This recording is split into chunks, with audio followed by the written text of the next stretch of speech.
Wala ka nang pakialam. Wala ka nang pakialam sa buhay ko. Nasaktan mo ako. Mablatter ka. Wala din ako. Kaya ka rin nasaktan. Gano'n mo.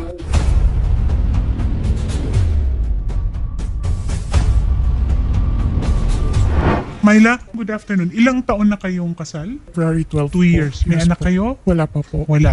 Okay. Gaano kayo katagal na naging magkasintahan o magkakilala? Almost 4 years na po, attorney. 4 years. Yes po. Okay. Bago kayo nagpakasal. Opo. Itong video na ito, kailan ito nakuha? Nung July 9 po. Before July, ito bang unang pagkakataon? I am assuming hindi ito ang unang Meron pagkakataon po. Nung March 7 po. ng pananakit. Yes po, Okay. attorney. Meron ka bang naihain na reklamo? Actually, Nagpa-barangay protection order, BPO? actually po kasi, attorney, yun din po yung sinadya ko po kasi medyo aminado po ako, 25 years old pa lang po ako, and bukod po sa parents ko, wala po akong ibang mahinga ng tulong dahil only child po ako eh. Okay. So medyo wala po akong alam sa batas. Okay. Kaya medyo napatagal po yung physical na dapat po ifa-file ko. Medyo napatagal po nila sa kampo nila kasi may mga situation pa po na kinausap pa po ako ng mga boss niya na pag daw po nag-file akong case, kawawa naman daw po yung husband ko, isipin ko naman daw po yung So paghihirap. na-report mo ito Yes po. sa opisina niya? Yes po. Saan ba siya naka-assign? Camp Vicente Lim po. Nasaan yun? Sa Canlubang, Laguna po, Sa attorney. Laguna. Yes po. Ang rango niya Corporal is po. corporal. Ano? PO2 po. Sino nakausap mo doon? Meron kasi itong mga women and children's Yes po. protection Yes po. desk, ganyan. Sila Ma'am Avenida po. Okay. Actually po, attorney, napakabait po nila Ma'am Venida. Kinausap po kami, kinounseling po kami. Pero after po kaming i-counseling, parang wala pong nangyari sa kanya, attorney. Umaalis pa rin po siya sa bahay and dun po siya umuwi sa... May other, ano po kasi May other woman. Yes po, na inuuwian. Okay. Yung video po na yun is mga late September na po. Yan po yung video na yung naka-uniform po siya. Oo. Tama. Yan po yung nalaman ko po na may other woman po siyang inuuwian. Pero yung physical injury po na sobrang sinuntok-suntok niya po ako, kinaladkad niya po ako, that's July 9 po. At yun ang merong Lahat po. may ano yun, Yes po. medical legal, Yes po. yun yung namagitan ang Women and Children's Protection unit, tapos napag-usap kayo, napag-ayos Yes po. kayo, etc. etc. In other words, pinatawad natin. Pinatawad ko po siya, attorney, pero mabait po siya kausap yung mga boss niya sa camp nila. Napakabait po niya. Pero pag umuwi po kami ng bahay, sobrang ibang-iba po yung trato niya sa akin. Meron pa pong video ako na kinakaladkad niya po ako. Nakikita Sino po, buti merong video? Sino nakakakuha ng video? actually po, attorney, kasi nung simula niya na po akong saktan, Oo. natatakot po ako kasi mag-isa lang po ako sa bahay. Wala po kong ibang kakampi. Sabi ko po, ang daddy ko po OFW. Paano po kung dumating yung time na may mangyari sa akin? Kumbaga yun lang po yung magsasalba sa sarili ko. So kinukuhanan mo ang Yes po. sarili mo. Opo. Meron kang ano. Pero cellphone lang yun. Wala kayong Cellphone. CCTV. Wala Hindi ka po naglagay kami. ng CCTV Wala sa po kaming CCTV. ano attorney. ninyo. Wala po. Nasaan ngayon ang asawa mo? Ngayon po, Ikaw ang umalis di ba? yes po. September. Okay, 24 nasaan siya po. ngayon? Naghakot po siya nung gamit sa bahay namin. Dinala niya sa parents niya. Pero nung time na may binalikan pa po kasi sila mami ko na gamit ko sa dating bahay namin, nagsabi din naman po yung parents niya na hindi pa rin daw po dun umuwi sa kanila. Dun pa din po sa girl. Doon sa other woman. Yes po. Anong gusto mong mangyari? Attorney, gusto ko lang po talaga mabigyan ng hustisya yung sarili ko para po sa ginawa niya po So sa akin. it's a vowsy case ito, Shari, ano? Although meron na kayong una na pag-aayos sana kasi tama rin naman ang talagang ang pakay rin naman is to try and heal the relationship, no? Yun ay kung makikita rin naman na merong pagbabago at merong kaukulan na pag-angkin ng kasalanan, not just, I mean both parties ito yung are being worked on, ano? Pero kung wala talaga ay dapat may kaso na ito. Kasi meron ka namang titingnan natin kung ayon sa ebidensya, nakapag-medical legal ka ba Yes po, during the attorney, time for the injuries, no? May mga pasa May- po siya sa kanyang dibdib, pasa sa legs, Mapapakita ba natin yan? sa braso, I think hindi po, attorney. At meron po siya mga sugat sa kamay, at may Tama po kayo sa mukha? Nung March 7 din po, medyo malala din po yung ginawa niya. Pinagsusuntok niya po ako sa mukha nun. Tapos inuntog-untog niya po yung ulo ko, attorney, sa pader po ng... Nakapagsabi ka ba sa parents mo? Actually po, that time po, hindi ko po sinabi kasi po, si daddy po is seaman, so nasa biyahe po siya ngayon. Kakamatay lang din po ng parents ni daddy, both po nung February and March magkasunod. So, sabi ko po, parang ayoko na po bigyan muna ng problema yung magulang ko. Nalaman lang po nila nung August na po. And that's very classic yan na victim of violence. Magandang hapon po, General Lucas. Magandang hapon din po. Sir, ano po ba ang maipapayo ninyo? Ano po bang proseso ang magandang sundin natin or gawin natin para matulungan si Jamila? Well, una sa lahat, no? Kung ang parang narinig ko kanina, meron pa siyang pasa, no? Immediately pumunta po siya sa hospital or clinic para magpa-medical para yun po ay gagamitin niya. Kung sakaling gusto niya mag-file ng kaso, yun po ay pwede niyang gamitin. And pagkatapos ng medical, pumunta po siya rito sa amin, no? At sasamahan ko po doon sa WCPD namin para pwedeng doon siya mag-file ng complaint at doon din sila pwedeng magharap, no? Kung ano yung nilalaman ng kasunduan nila dati, atin pong titignan ito. Meron po sir, kompleto po siya nung mga medical legal including the photos. Yun nga lang po, natatakot na siyang humarap or makipagharap kaya dumidiretso na kami sa inyo. Nagharap na din po kami before and lahat po nung pag-uusap po namin baliwala po sa kanya. Palagi niya pong sinasabi, even sa video, kahit daw po saan po ako magreklamo at mag-file, hindi daw po siya natatakot, wala daw po siyang pakialam. So talaga pong very proud po siya at very malakas po yung loob niya kasi po alam po niya, alagad siya ng batas. Aware siya na kausap natin ngayon si General Lucas. So binabantay ng telepono. General? Opo. Opo, siguro ngayon po, General, baka pwede po nating ipatawag din po si Police Corporal Walter Joman Nagak. Sa Investigation Division daw po siya sa Region 4A. Baka pwede niyo pong maipatawag para mapaimbestigahan din po at malaman po kung ano po yung panig niya. Pero sir, kahit naman anong panig niya sir, wala naman po talagang tama sa ginawa niyang pananakit po ng babae. Tama po, General? Tama po yun, no? Unang-una kung meron ng insya na meron siyang pasa, meron siyang medico-legal na hawak-hawak ngayon. So, pwede na po siyang mag-file ng kaso kung gusto niyang file ng kaso yung asawa niya. Ang dahilan ng mga away ninyo? Before po, yung March 7 po kasi, may hinahanap lang po siyang susi ng motor. Galing po siya sa inuman and then sabi ko po sa kanya, hindi ko po nakita, nag-hysterical na po siya. Kinaladkad niya po ako sa kwarto, sabi niya. Sabi ko, So may anger issues yes ito? po, tapos pinagsusuntok na po niya ako sa bibig. And then yung July... Pero nakainom? Yes po. Nung July 9 po, hindi po siya nakainom. Inaalok ko lang po siya kumain nun. Tapos? Pero nung July 2 po kasi nag-start na siyang hindi umuwi sa bahay and doon na po siya sa other woman umuwi. Then attorney, nung July 9, tinatry ko pa din pong ayusin kasi po ang parents ko maayos naman po ang marriage. Ayoko naman po na masira yung marriage namin. So yun, nakulitan daw po siya sa akin kasi inaalok ko po siyang kumain ng tanghalian. Nagwala na po siya and pinagbubugbog na po niya ako. Pero di ba, attorney, hindi siya safe pag kunyari sa PNP? Yun na nga kung may anger issues, delikado armado ito.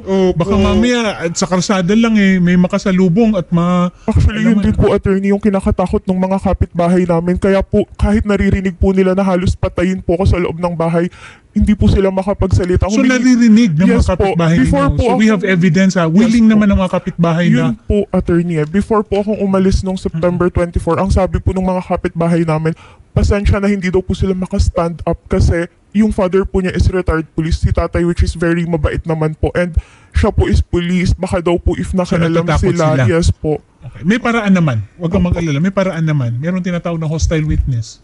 Hello, attorney. Yes po, General. Attorney, Yes po. I suggest kung yan yung mga allegation ni Mrs., baka pwedeng pumunta siya rito, no? Para imbestigahan natin ng maayos at kung gusto niyang mag-file ng kaso, so be it, no? Mag-file siya ng kaso against dun sa asawa niya. Okay. And i-assure namin yung safety niya and Yes. everything, no? Hindi siya maano rito. And of course, kung ano yung lalabas sa investigasyon ito tayo. Maraming salamat po, sir. Maraming salamat po, General. Welcome po. Welcome po. Ayan po si Opo. Police, Welcome. si General Paul Kenneth Lucas, Regional Director natin ng PNP Region 4A. Maraming salamat po, sir. Okay, basahin. Maraming salamat. Salamat po. Okay, basahin ko na natin. May message po siya sa inyo. Puro ka ganyan, di kinuha mo nga, tigilan mo na yung kadramahan mo, sagutin mo lang tinatanong ko, hindi ko kailangan ng ibang excuses mo. Ayaw sustentuhan ng tama. Hoy, yung sustento ko sa'yo na provided lahat ng bills sa bahay, ninakaw mo. Anong sustento pa gusto mo? Binigyan ka na ng 1K, tas sasabihin mo ito 1K? Let ka. 1K Bago mo- lang ang binibigay sa'yo? Attorney, Opo, sabi niya Kailangan po, ko ng 10 milligrams pa ulit ng Losartan. let ka, bago mo makita yan sa trabaho mo, ilang araw mong pagtatrabahuhan yan at hindi lang naman yan ang huli kong bibigay, tas ngayon magnanakaw ka na ng pera nang hindi tama yon. TANGA. Kaya Inisip lang ko pa kung naman magsistay ay dahil nga yan sa sustento na binibigay ko, and after that, wala na. Kaya Alam mo- tigilan mo na yung kadramahan mo, yes or no lang, pinapahaba mo pa. Yung 1K ko, attorney, samgyup ko lang yon. Sa 1K. Sana nila umiinit ang ulo ko. But alam mo, this is a classic case of emotional abuse. Hindi minsan, mas madalas kaysa hindi, yung physical abuse, kakayanin mo pang maghilo man sugat eh. Pero yung emotional abuse, mahirap maghilo man sugat nun. Opo. Pero ako, Shari, I would also suggest na si Myla siguro i-refer natin kay, binigyan na kita ng palayaw, Myla.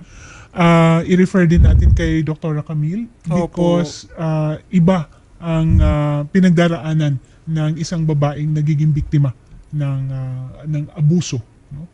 Lalo na kung sa ganitong relasyon. Pero Myla, it happens to the best.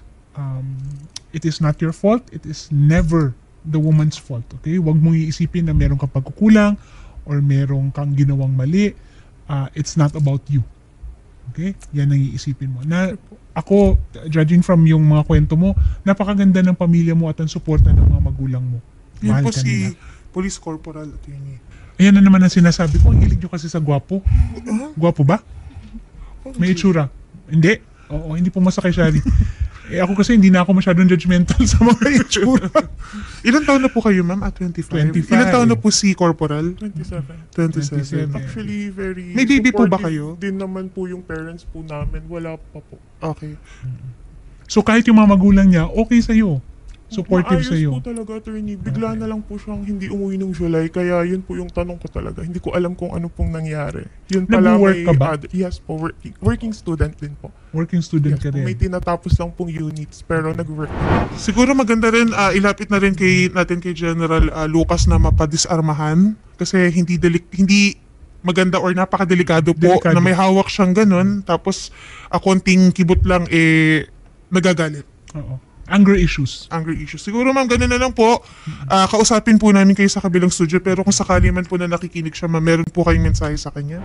Bob, Joman, alam mo, sobrang pangunawa binigay ko sa'yo. Sa kabila ng lahat ng pananakit mo sa akin, inintindi ko. Kasi iniisip ko yung marriage natin. Kahit hindi ka humingi ng tawad, pinapatawad kita. Alam mo yan, kahit po before, sinasabi ko sa kanya yan, umuwi ka lang, kakalimutan ko pambababae mo, pananakit mo, ayusin lang natin pamilya natin. Pero binaliwala mo lahat. Magulang ko nakiusap sa'yo, magulang mo nakiusap sa'yo, binaliwala mo lahat. Ngayon, hihilingin ko lang ang hustisya na nararapat para sa akin.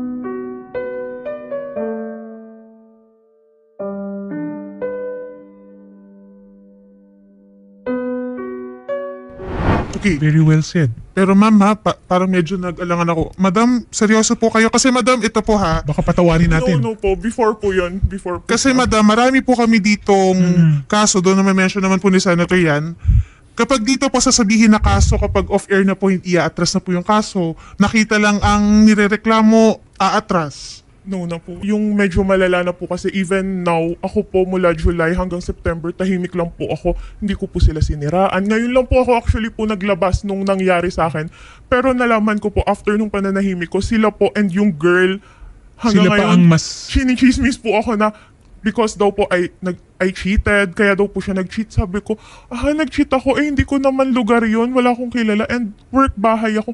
Kung ano-ano na pong binabato nila sa akin na, kasi daw po, yung luto ko daw po hindi masarap, kaya daw po siya nagloko, mga ganun po yung mga reason Kaya niya, ako tinanong kanina, Shari, kung gaano katagal silang mag-boyfriend. 4 years kayo na mag-boyfriend bago kayo nagpakasal, and then 2 years na kayong kasal. So, ibig sabihin, 6 na taon na kayo na magkakilala. 4 years lang po, attorney. 4 years po kami mag-boyfriend. Pero, 2 years po kami magkakilala. 2 years. Nagpakasal na po kami. Okay. So, total of 4 years total of po. 4 years. Not too bad. Minsan, wala sa tagal ng pagkakakilala. Minsan, kung kailan mo pinakasalan, dun lalabas lahat. Opo. Diba? Oo. Tama. Wala akong hugot, Okay. Ay, nako. Ma'am Okay. Jamaila, kakasuhan po natin ng administrative case and criminal case po si Police Corporal Walter. And hihilingin na rin po natin kay General Chloe, tawagan na lang si General na padisarmahan. Tapos madam, yung sa safety po ninyo, doon pa rin po ba umuwi si Corporal? Hindi. Hindi na, no? Ko na po ako sa Pasig na po. Okay. So doon na lang madam, yung safety po ninyo, ipapa-coordinate na po namin sa barangay para po hindi siya makalapit sa inyo, ma'am. Okay? Sige po. Ma'am, tatagan niyo lang yung loob niyo, ha? Thank you po. Kasi Maraming salamat. marami pong kababaihan yung ganyan, ma'am, na nakakaranas po ng physically abused. So tatagan niyo lang po yung loob niyo, ma'am, ha? At kung sakali man na kailanganin niyo po si Dr. Camille Garcia, yung isang psychiatrist po, sabihan niyo lang po kami, ma'am, ha? Salamat po, ma'am. Tatawagan po kayo ng staff namin, ma'am, ha? Thank you. Thank you po. Kasama po ng ating reporter na si Jam Cordero, si Ma'am Jamaila Nagak, para makapagbigay po ng update sa kaso po ni Ma'am Jamaila. Jam, magandang hapon sa'yo. Good afternoon, Attorney Aina. Yes. Jam, kumusta na? Ano na ang nangyari dun sa ating pagtulong kay Jamaila? Nako, Attorney Aina, magandang balita po ito sa ating complainant na si Ma'am Jamaila dahil makalipas po na ma-ere po natin ito at mailapit po natin kay Police Brigadier General Kenneth Lucas, ang director po natin sa Region 4A, ay agad-agad po itong na-actionan. Na-relieve po sa pwesto sa Investigation Division itong si Police Corporal Walter Nagak. Ayan naman. At least Opo, medyo mapanatag na ang loob ni Jamaila, no? Ang nakikita niyo po ay si Jam, ha? Hindi si Jamaila yan. Baka malito po kayo. Baka Parehas malito po kayo. maganda. Oo, parehas na maganda. Oo. So, ang next step nito ngayon, Jam, is for us na tulungan, asistihan si Jamaila para makapagsampa na ng kaso, ano? Yes po, Attorney. Kasalukuyan po, inaayos po natin yung mga kanyang dokumento. Kinukuha na lang po siya ng salaysay. At by tomorrow naman, Attorney, magpa-file din tayo ng admin case para magtuloy-tuloy po yung naunang relief order na binaba po ni Director. Yes. At saka itong admin case and the criminal case, hindi naman na ito magiging hindi kailangan hintayin yung admin case para pwedeng sabay, di ba? Yes, Attorney, pwedeng sabay po at pwede rin po mauna yung filing po natin ng criminal case kapag matapos po ng ating complainant. Okay. So, yan, Shari, pagpapatunay na talagang dito sa Wanted sa Radyo, we follow through on the cases, lalo na kung mga ganito na medyo nadalagay sa alanganin ng buhay ng isa or ng ating mga complainants. Yes po. Actually, kasama niya rin po si Ma'am Jamaila. At kasalukuyan ngayon, Jam, nagpa-file sila ng case ngayon, tama? Yes po, so kinukuha na po siya ng salaysay. May ongoing po na usapan po siya sa ating mga PNP officer para na sa gayon ay ma-ready na po lahat yung mga dokumento niya at ma-file na po namin agad-agad. Okay. So magpapasalamat tayo, Shari, lalong-lalo na kay Police Brigadier General Kenneth Lucas, ang Regional Director ng PNP Region 4A. Jam, konting katanungan lang. Nakausap ba natin or nakausap ba ni Jamaila si Corporal Walter Nagak bago kayo makapag-file ng kaso? Meron ba itong mensahe sa kanya? Actually po, iimbitahan po natin, susubukan po natin na makausap po ulit si Police Corporal Walter Nagak. Sa ngayon po kasi, ngayong araw, inuna po natin na makuhanan po muna siya ng salaysay. Ngunit papauna ko siguro tomorrow, nabanggit po ni General na muling makikipag-usap po sa amin para nasa gayon, baka sakali ho na magkausap po sila. Pero ang tinitignan ho natin po ito rito ay nabanggit po ng ating complainant, tuloy pa rin daw po ang kanyang kaso. Okay. Okay, Yes, thank you very much, Jam. Maraming salamat at magandang Yes po, hapon. thank you po. Yan. Thank you po, Okay, Sir ingat kayo Eric. dyan at kumusta na lang. Mahigpit na yakap kay Jamaila. At sa'yo na rin, Jam. Yes po. Yes po, Attorney.